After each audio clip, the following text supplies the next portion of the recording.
por 25 anos. Esta família serviu na Bélgica, que é uma das maiores capitais agora da República do Congo. Quando eles se mudaram da Bélgica, eles mataram-no, atiraram pedras e, atiraram o seu corpo para um rio cheio de crocodilos e ele foi comido. Foi uma tragédia que foi vista através do nosso ponto de vista, mas este rio onde ele foi atirado, ele vai ser um afluente no outro rio. E naquela altura, as pessoas não tinham o Evangelho de Cristo. Até os mais famosos missionários tentaram alcançar estas pessoas ali à beira do rio. As pessoas eram muito rebeldes e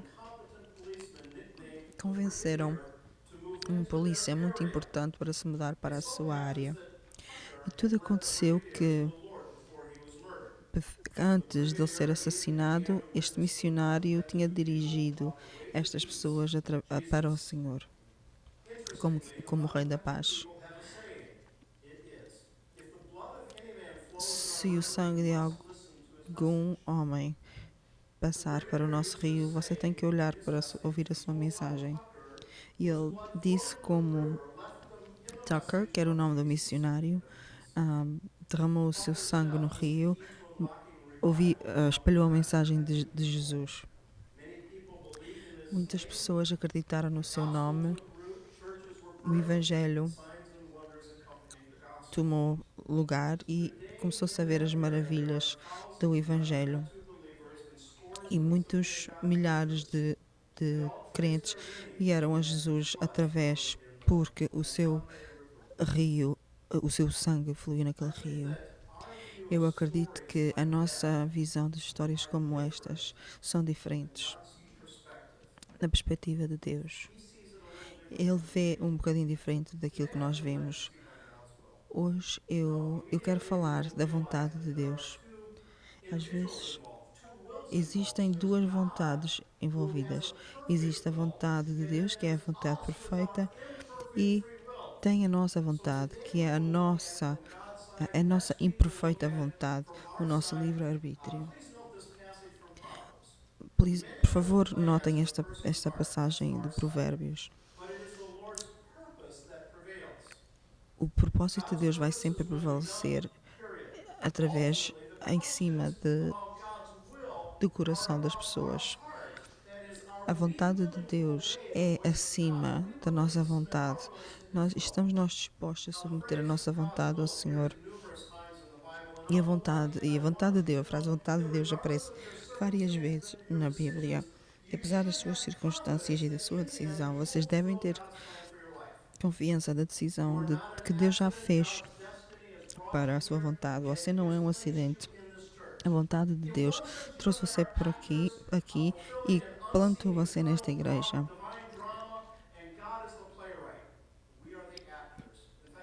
Deus é aquele que dirige a peça e nós somos os atores. Um texto muito popular diz: eu sei os planos que tenho para ti, diz o Senhor, planos de prosperar, não de fazer mal, para te dar esperança e um futuro, diz no livro de Jeremias. Deus diz que tem um plano bom, que é um plano de esperança, mas do outro lado nós temos que fazer a nossa parte. Temos a ilustração da noite que Jesus orou no jardim e as palavras que foram ditas traduzidas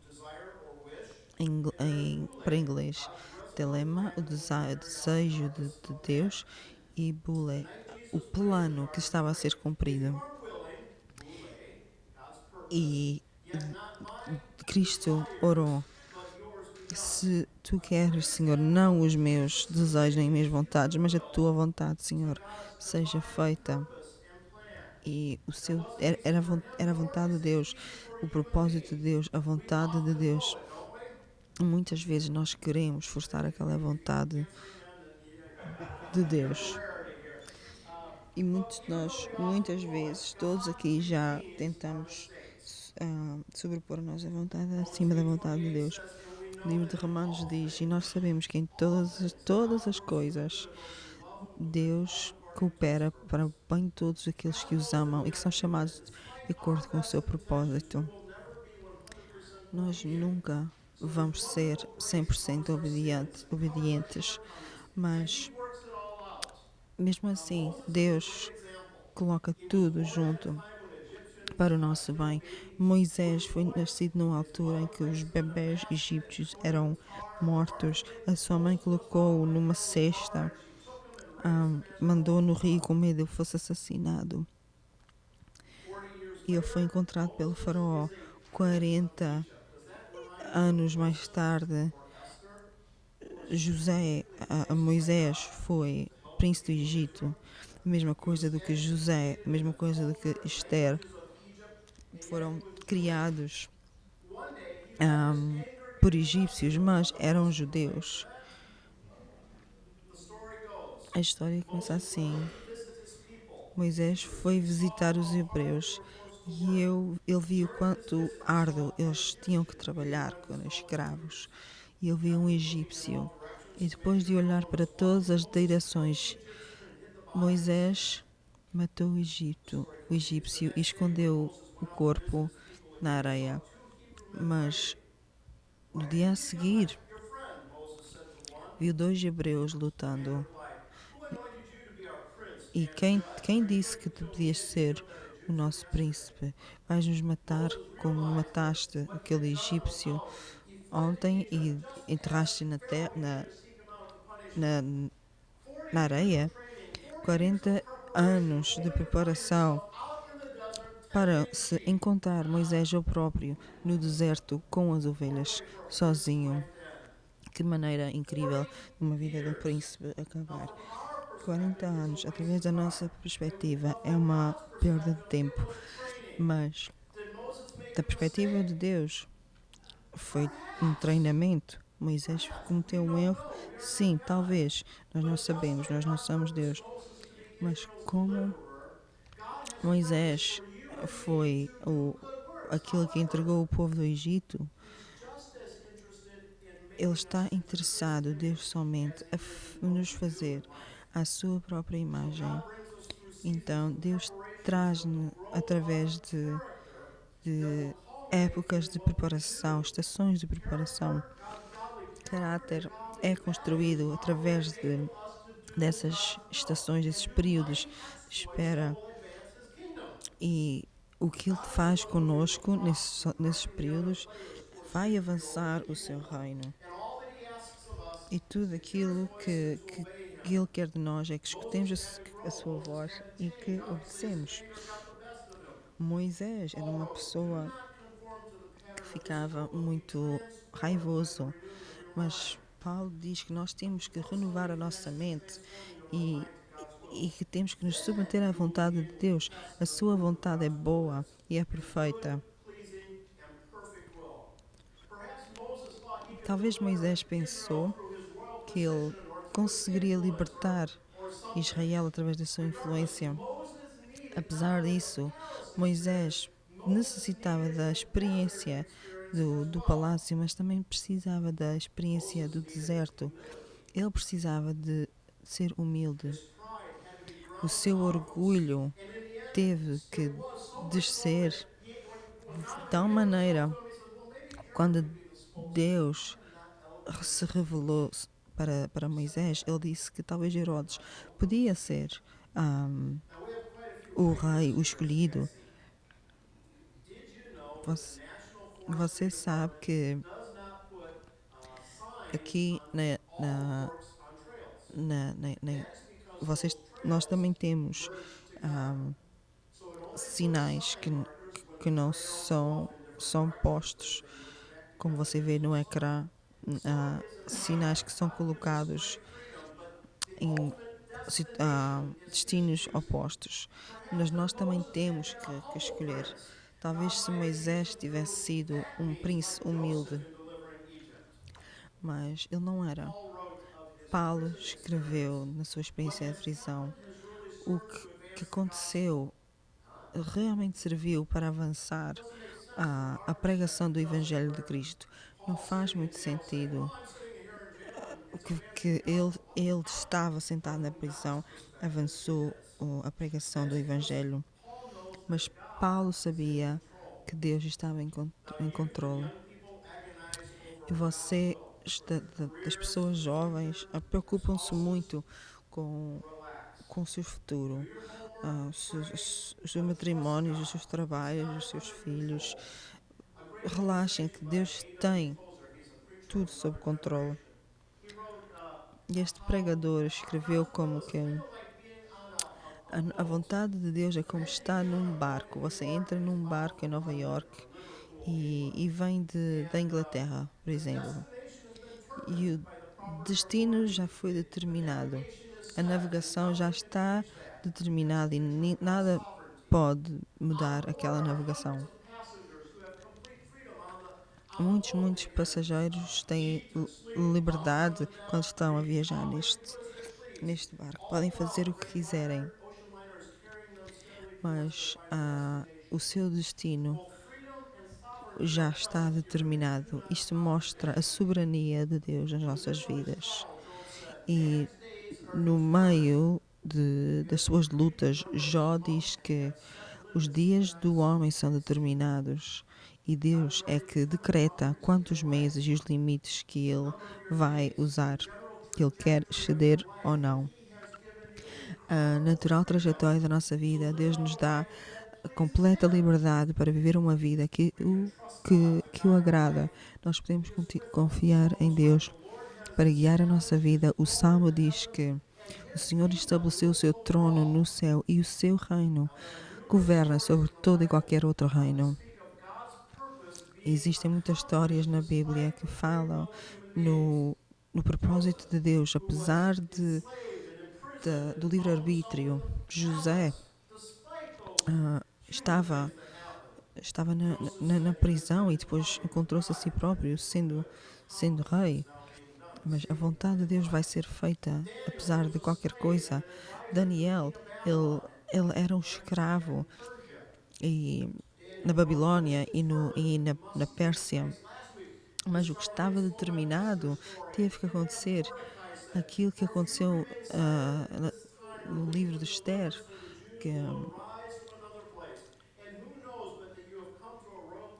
aquilo que já tinha sido determinado por Deus aconteceu, porque quem chegou à realeza já estava o seu destino determinado e foi cumprido. No funeral do meu pai em janeiro, a minha família mostrou muitas fotografias e meu pai, minha mãe e eu como bebê. E atrás estava um carro e das minhas memórias era estar dentro daquele carro, estava eu dentro do carro com o meu pai, é das minhas memórias de infância. E existiam muitos metais que as minhas memórias de infância vieram daquele carro que estavam na fotografia. Eu não dirigi o carro, mas eu fingi que dirigia. Eu colocava os meus dedos nos botãozinhos.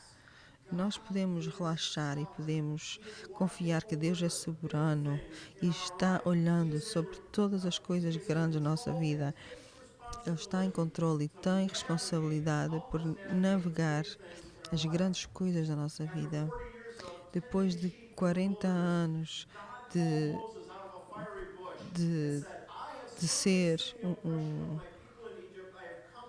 um escravo, Moisés foi chamado a libertar o povo do Egito. Deus usou não por causa da sua eloquência, não por causa do seu entendimento, mas por causa do seu caráter e o seu conhecimento de Deus, valores. E o conhecimento e o caráter sempre vai vai substituir talento.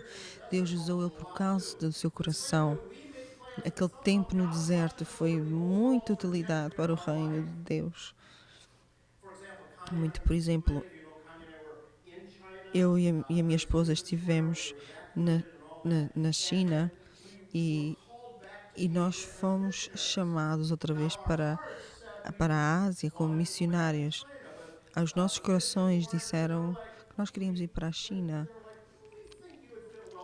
mas a Companhia das Missões disse que nós íamos ficar melhor no Japão e nós não ouvimos nada de Deus. Então nós nos submetemos e fomos para a China.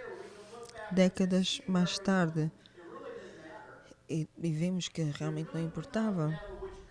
Não importava que país que nós íamos ficar, ia ter o mesmo final, de qualquer das formas, por causa das circunstâncias que estavam lá na Ásia na altura. Nós sabemos que, Senhor, todas as pessoas que nós ministramos iam ser diferentes e ia haver diferentes histórias. Deus estava olhando pelas coisas maiores da nossa vida naquela altura. Pessoas jovens preocupam-se com o seu futuro. As pessoas mais velhas preocupam-se com aquilo que vão deixar atrás, com o seu legado. Nós somos chamados para viver o seu propósito até o dia que nós morremos. Todos nós não nos esquecemos da vivência, das vivências que, enquanto cristãos. Então, nós temos que ser obedientes diariamente. Não existe nenhuma desculpa. As vezes que caímos, não é desculpa para não viver o seu propósito todos os dias. Eu posso te dizer o que é o propósito de Deus para a tua vida. A Bíblia está cheia de valores e de caráter, coisas que eles querem viver, que nós temos que viver. Deus quer que nós o louvemos e que o agrademos. Nós temos que conhecer Cristo também. E nós temos que ser santos também, como aquele que nos chamou santos. Tentar ser santos em tudo aquilo que nós fazemos. Sejam santos, porque eu também fui santo, diz o Senhor.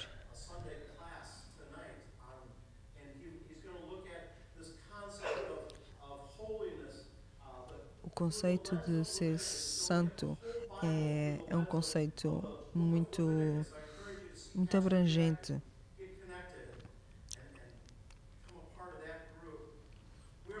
Nós estamos chamados para estar em comunidade, para trabalhar duro, para amar uns aos outros, viver em paz e ser pacientes uns com os outros. Nós somos chamados para servir. Nós temos a tendência de olhar para aquilo que nós conseguimos na nossa vida, mas Deus está interessado naquilo que nós fazemos, nos nossos valores e aquilo que transmite a sua mensagem na nossa vida. Paulo escreveu: pois eu sou confiante numa coisa, que aquele que começou um bom trabalho em nós vai torná-lo em perfeição até à volta de Jesus. 40 anos no Egito, 40 anos no deserto, tornou-o num líder extremamente humilde, que era um requerimento e era necessário para ser aquilo que ele foi, para libertar o povo do Egito. Ele sabia como viver no deserto, porque ele estava lá. Ele não foi esquecido, ele estava em treinamento. Era natural para ele ser um líder. A mesma coisa, você não é um acidente. Deus tem um plano para a sua vida. A Bíblia diz que Deus fez tudo para o seu propósito. Você foi criado para o propósito de Deus. Ele lhes dá muita liberdade e está preparado. Você pode nem conhecer o propósito de Deus da sua vida até você ser tarde na sua vida, ou então você chegar no céu.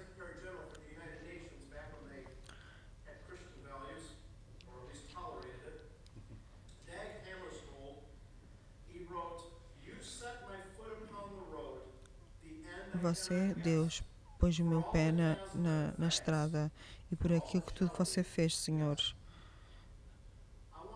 eu lhe agradeço. Eu quero que você diga sim a Deus hoje. Deus chamou para louvar, para agradá-lo, para conhecer Jesus, para viver em harmonia com a sua família. Você diz sim hoje. Talvez você estragou as coisas um pouquinho. Relaxe.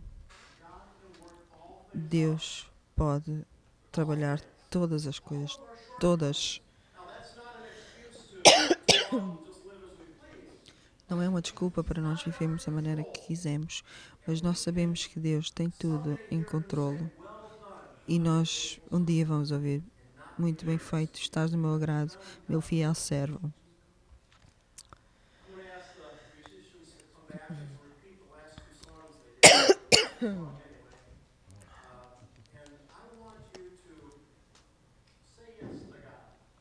Eu quero que você diga sim ao Senhor hoje.